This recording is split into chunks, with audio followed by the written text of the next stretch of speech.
Dear student, Gayatri college Sanchore की online classes में आपका स्वागत है।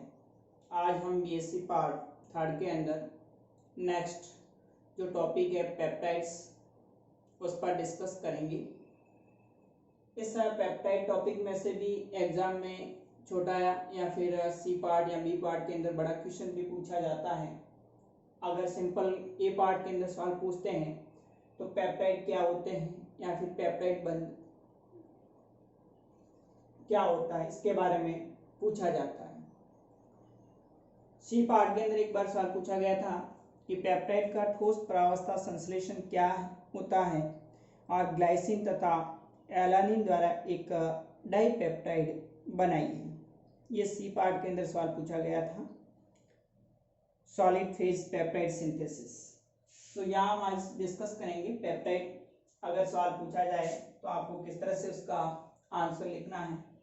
देखिए पेप्टाइड क्या होते हैं, हमने बात की थी जो अगला जो वीडियोस था उसके अंदर कि एमिनो जो एसिड्स होते हैं वो एमिनो एसिड आपस में जुड़कर के प्रोटीन का संश्लेषण करते हैं। बहुत सारी एमिनो एसिड्स की जो इकाइयाँ होती है वो आपस में जुड़कर के एक बहुत बड़ा वर्ग अणु का निर्माण होता है जिसको हम प्रोटीन कहते हैं।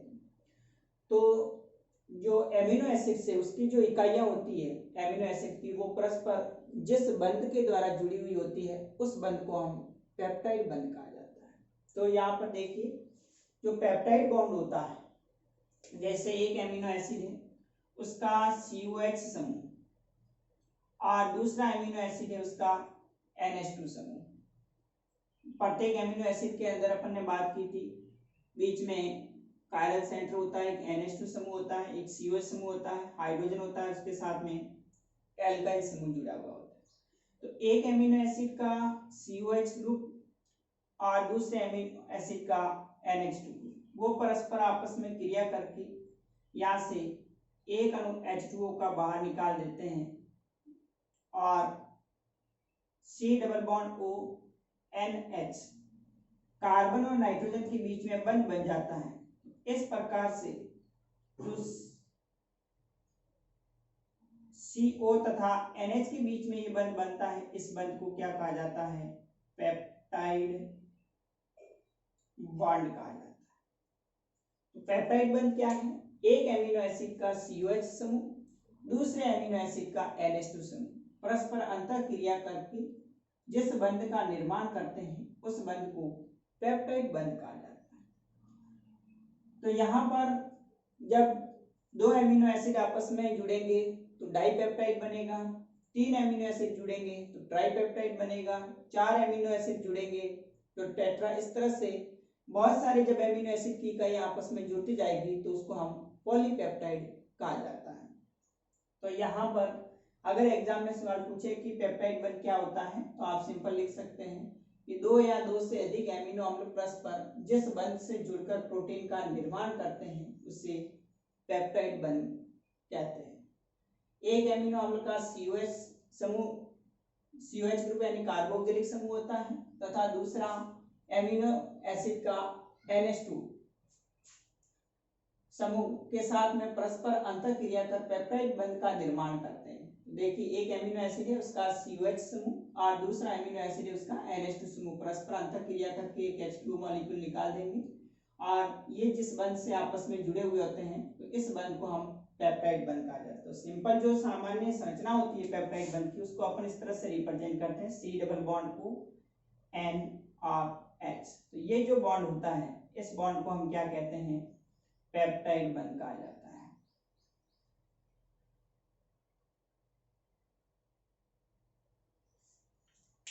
तो पेप्टाइड क्या होते हैं? अतः पेप्टाइड वे यौगिक हैं जो दो या दो से अधिक एमिनो अम्लों के पेप्टाइड बंध के सहयोग द्वारा बनते हैं तो उसको हम क्या कहते हैं? पेप्टाइड कहा जाता है। जब बहुत सारी पेप्टाइड की इकाई आपस में जुड़ेगी तो फिर किसका संश्लेषण होता है? प्रोटीन का संश्लेषण होता है, प्रोटीन का निर्माण होता है। तो देखिए यहाँ पर जो एग्जाम में सवाल पूछा गया था कि किसी एक डाइपेप्टाइड का संश्लेषण कीजिए, तो डाइपेप्टाइड के अंदर कोई भी ले लो, जैसे एक अपन ने ग्लाइसिन लिया और दूसरा एलानिन ले लिया और वो परस्पर आपस में ग्लाइसिन एलानिन इस तरह से डाइपेप्टाइड का संश्लेषण होगा। तो देखिए यहाँ पर बात करें अपन डाइपेप्टाइड का एक एग्जांपल है। For example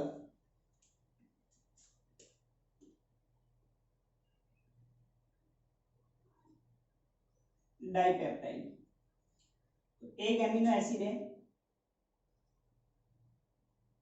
glycine NH2 CH2 COOH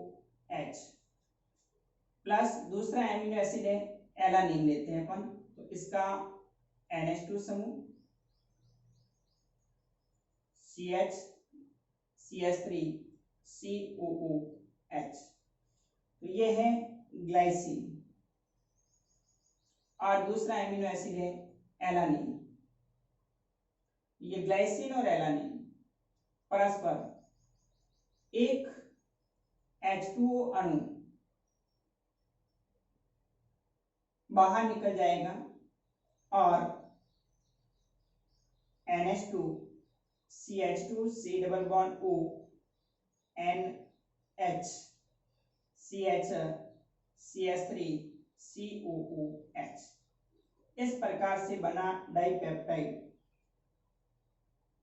glycine alanine dipeptide कहलाता है।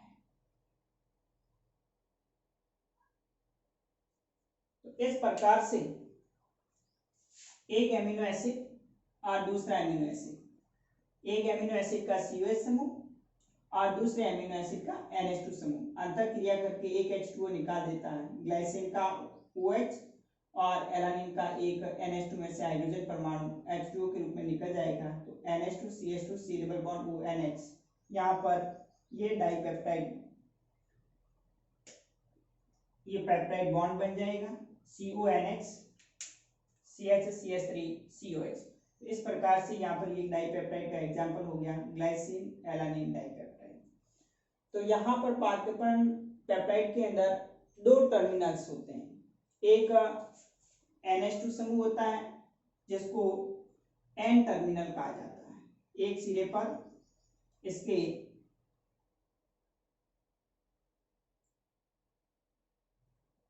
इसको N टर्मिनल कहा जाएगा, और दूसरा सिरा होता है जिसके अंदर COH समूह होता है, इसे C टर्मिनस कहा जाता है। तो इसमें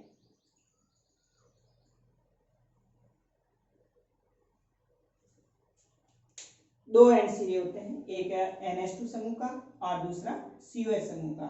तो N टर्मिनस और COH समूह को C टर्मिनस कहा जाता है। इस प्रकार आप पूछे कि पेप्टाइड का आगे क्लासिफिकेशन वर्गीकरण, डाइपेप्टाइड है, ट्राइपेप्टाइड है, और भी ज्यादा अगर एमिनो एसिड की इकाइयां 10 या उससे ज्यादा जुड़ी हुई हैं तो उसको हम क्या कहा जाता है, पॉलीपेप्टाइड कहा जाता है। आगे हम बात करते हैं नेक्स्ट है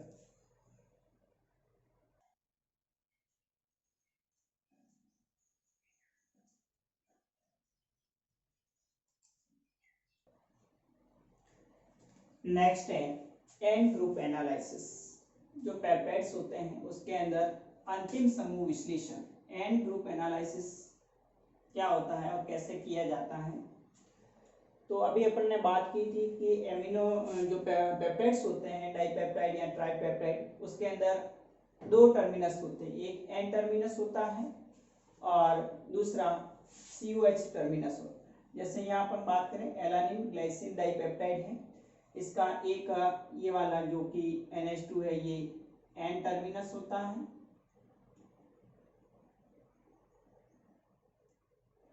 और COH है वो C टर्मिनस होता है। पेप्टाइड्स के अंदर दो टर्मिनस होते हैं, NH2 एमिन समूह वाला N और COH समूह वाला C टर्मिनस होता है। तो यहाँ पर कौन सा N टर्मिनस हो और कौन सा COH समूह वाला C टर्मिनस है, इसकी पहचान के लिए एन ग्रुप एनालिसिस अंतिम समूह विश्लेषण किया जाता है। तो इसके लिए सबसे पहले अपन बात करें एन टर्मिनस एमिनो एसिड का निर्धारण कैसे करेंगे। तो इसमें दो मेथड है, एक DNP या सेंगर मेथड है और दूसरा एडमान मेथड है। सेंगर मेथड के अंदर क्या होता है कि सेंगर रिएजेंट है। सेंगर जो अभिकर्मक होता है, सवाल भी कभी पूछा जाता है कि सेंगर रिएजेंट क्या होता है।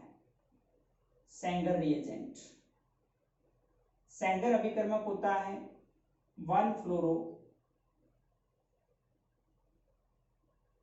2,4 डाइनाइट्रो बेंजीन। 1 फ्लोरो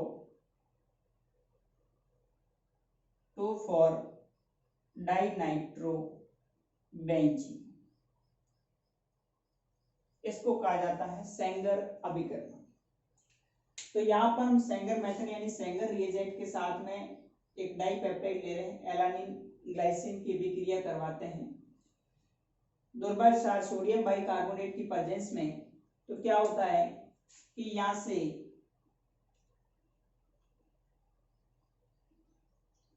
एक फ्लोरीन और एक हाइड्रोजन परमाणु HF के रूप में बाहर निकल जाता है और DNP का एक व्युत्पन्न यौगिक बनता है।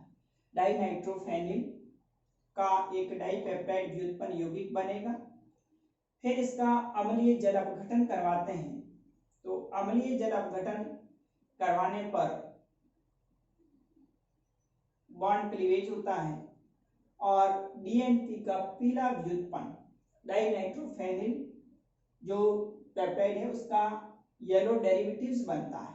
तो यहाँ देखिए सबसे पहले ये FDNP 1-फ्लोरो डाइनाइट्रोबेंजीन यानी सेंगर अभिकर्मक है। इसकी अभिक्रिया डाइपेप्टाइड के अंदर NH2 जो N टर्मिनस है उसके साथ में करवाई जाती है दुर्बल क्षार सोडियम बाइकार्बोनेट की प्रेजेंस में। तो यहाँ से एक HF अणु निकलेगा और डाइपेप्टाइड का DNP का व्युत्पन्न यौगिक बनेगा।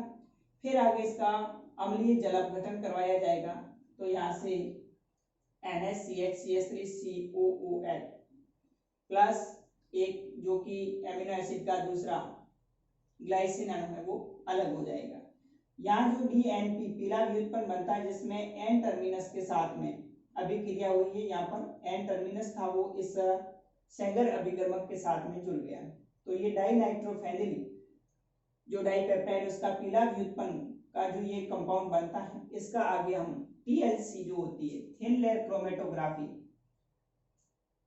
इस थिन लेयर क्रोमेटोग्राफी के आधार पर इसकी पहचान की जाती है। तो एग्जाम में सवाल पूछे N ग्रुप एनालिसिस द्वारा N terminus acid amino acid का निर्धारण कैसे किया जाता है।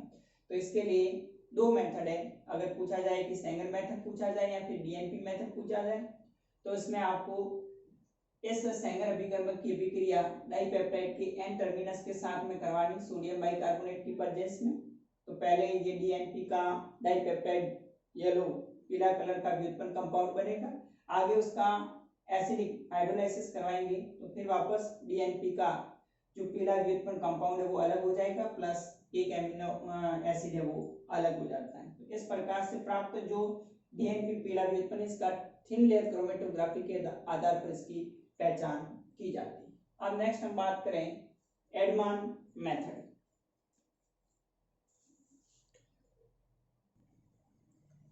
नेक्स्ट है एडमान मेथड। एडमान विधि के द्वारा किस प्रकार से N टर्मिनस जो एमिनो एसिड है उसका निर्धारण किया जाता है। तो यहाँ पर एडमान मेथड के अंदर एडमान रिएजेंट लेते हैं। जिस प्रकार सेंगर मेथड के अंदर सेंगर रिएजेंट होता है इसी प्रकार से एडमान रिएजेंट होता है phenyl isothiocyanate C6H5 N double bond C double bond S। तो ध्यान रखना एडमान रिएजेंट एग्जाम में पूछे तो इसको फेनिल आइसोथायोसाइनेट होता है C6H5 N double bond C double bond S, इसको हम एडमान रिएजेंट कहा है। तो जो डाइपेप्टाइड है जैसे यहाँ पर हमने लिया एलानिन ग्लाइसिन, इस डाइपेप्टाइड की विक्रिया एडमान रिएजेंट के साथ करवाई जाएगी। तो यहाँ पर क्षार की उपस्थिति में एलानिन ग्लाइसिन का NH2 यानी N टर्मिनस जो NH2 समूह है वो इस एडमान रिएजेंट के साथ अभिक्रिया करेगा। यहाँ से नाइट्रोजन कार्बन के साथ बंध बनाएगा और हाइड्रोजन परमाणु नाइट्रोजन के साथ में जुड़ेगा। तो देखिए यहाँ पर ये C6H5NH3 डबल बॉन्ड S, ये NH समूह उस कार्बन के साथ जुड़ गया, CH CH3 COO NH CH2 COH। तो इस प्रकार से एडवांस रिएजेंट के साथ में ये व्युत्पन्न यौगिक बनेगा डाइपेप्टाइड का, जिसको हम चिन्हित डाइपेप्टाइड कहेंगे। और यहाँ इसका N टर्मिनस होता है वो इस एडवांस रिएजेंट के साथ में बॉन्ड बना रहा है। आगे जब इसका हम अम्लीय जल अपघटन करेंगे तो अम्लीय जल अपघटन के अंदर यहाँ से बॉन्ड ब्रेक होगा, एक एमिनो एसिड यानी ग्लाइसिन अणु है वो अलग हो जाएगा और OH समूह CO के साथ जुड़ करके COH बना देता है। तो इस प्रकार से एडवान रिएजेंट के साथ प्राप्त जो व्युत्पन्न यौगिक है, जो चिन्हित डाइपेप्टाइड था उसका N टर्मिनस इसके साथ में जुड़ गया। फिर आगे इसको जब और अम्लीय जल अपघटन कराएंगे तो इसी में से इस COH में से एक OH और एक हाइड्रोजन परमाणु, एक अणु H2O का बाहर निकल जाएगा और एक कंपाउंड साइक्लिक कंपाउंड बनाता है, रिंग बनती है इस फेनिल समूह के साथ में, जिसको हम फेनिल थायोहाइडेंटाइन कहा जाता है। ये फेनिल हाइडेंटाइन है। इसकी तुलना मानक जो अम्ल से प्राप्त हाइडेंटाइन होता है उससे करके पहचान की जाती है, जिससे हमें पता लगता है कि डाइपेप्टाइड के अंदर होने वाली जो रिएक्शन थी उसके N टर्मिनस पर हुई है। तो इस प्रकार से हम जो भी पेप्टाइड्स होता है उसका N टर्मिनस का निर्धारण सेंगर रिएजेंट के द्वारा और एडवान जो रिएजेंट है एडवान मेथड और सेंगर जो मेथड है या DNP मेथड है उसके आधार पर N टर्मिनस समूह है उसकी पहचान की जाती है। नेक्स्ट हम बात करते हैं आगे C टर्मिनस जो होता है उसके निर्धारण कैसे करते हैं। तो N टर्मिनस के लिए दो मेथड है, सेंगर मेथड और दूसरा एडवान मेथड।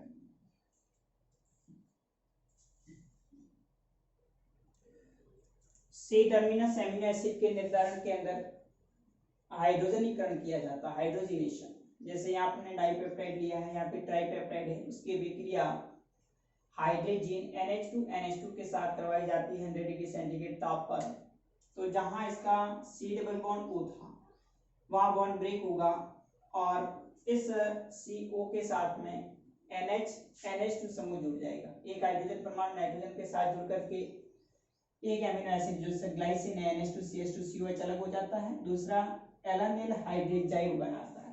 तो यहाँ पर हाइड्रोजनीकरण की जो अभिक्रिया होती है वो C टर्मिनस के साथ में होती है। इस कार्बन के साथ में ये हाइड्रोजन NH2 समूह जुड़ जाएगा, एलानिल हाइड्रोजन बनाएगा प्लस ग्लाइसिन। इस प्रकार से अगर 3 या 4 जो भी एमिनो एसिड्स की डाइपेप्टाइड आपस में जुड़े हुए हैं, ट्राइपेप्टाइड जुड़े हुए हैं, तो 3 एमिनो एसिड जुड़े हुए हैं तो ट्राइपेप्टाइड है, तो उसके अंदर 2 एमिनो एसिड्स होंगे जो हाइड्रोजाइड बनाएंगे और एक जो लास्ट वाला एमिनो एसिड होगा वो अलग हो जाएगा।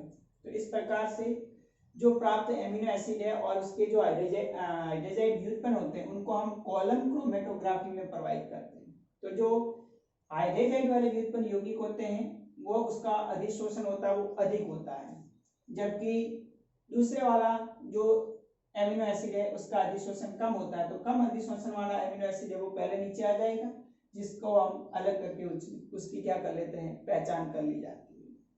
तो इस प्रकार से C टर्मिनस और N टर्मिनस का निर्धारण करके हम N ग्रुप एनालिसिस, या फिर सवाल पूछा जाए कि विभिन्न प्रकार के जो एमिनो एसिड्स हैं डाइपेप्टाइड के अंदर उसका पहचान कैसे की जाती है, तो इसके आधार पर हम ये 3 मेथड है जिसके आधार पर पहचान कर सकते हैं। तो अगर एग्जाम में सवाल पूछे N ग्रुप एनालिसिस क्या है, तो इसके अंदर N टर्मिनस और C टर्मिनस का निर्धारण करना, या ऐसे भी सवाल पूछा जा सकता है कि डाइपेप्टाइड या फिर ट्राइपेप्टाइड के अंदर विभिन्न प्रकार के जो एमिनो एसिड है उसका निर्धारण कैसे किया जाता है, जो सीक्वेंस अनुक्रम जो होता है उसका एमिनो एसिड्स का उसका निर्धारण कैसे करते हैं। तो ये 3 method, advance method, Sanger method और हाइड्रोजनीकरण जो विधि है, इसके आधार पर हम इनकी पहचान कर सकते हैं।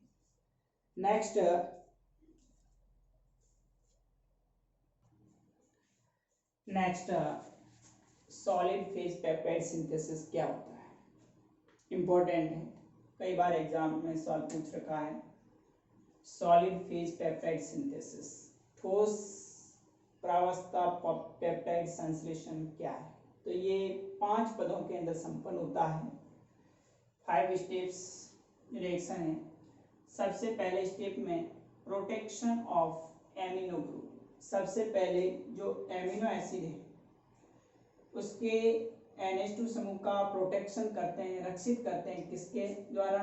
टर्सरी ब्यूटॉक्साइड कार्बोनिल क्लोराइड से। ये कंपाउंड है टर्सरी ब्यूटॉक्साइड कार्बोनिल क्लोराइड, जिसमें जो एमिनो एसिड होगा उसका NH2 जो टर्मिनस होता है उसको पहले प्रोटेक्ट किया जाएगा। तो देखिए यहाँ पर इसकी अभिक्रिया टर्सरी ब्यूटॉक्सी क्लोराइड जो है इसके साथ में करवाते हैं, तो पहले एक अणु HCl का बाहर निकलता है। यहाँ से एक अणु HCl का बाहर निकलेगा और ये ग्रुप CH3 का बोलता है COCO NH के साथ में जुड़ जाएगा।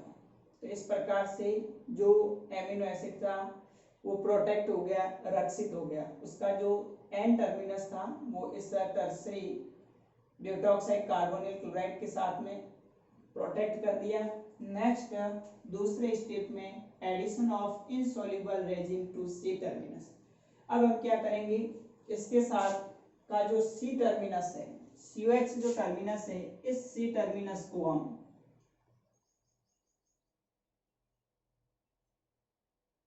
एक अविलेय जो रेजिन होता है यानी बहुलक होता है उससे हम उसकी अभिक्रिया करवाएंगे।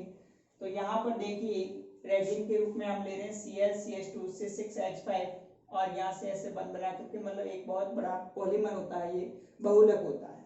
फिर इसके साथ जब अभिक्रिया करवाई जाएगी क्षार की उपस्थिति में, तो यहाँ से एक HCl अणु निकल जाएगा और ये इनसोल्युबल जो अविलेय बहुलक होता है वो सी टर्मिनस के साथ में जुड़ जाता है। तो यहाँ से एक अणु HCl का बाहर निकलेगा और C double bond O CH2 के साथ में जुड़ जाएगा। C double bond O CH2 यह वाला आगे रेजिन बहुलक है।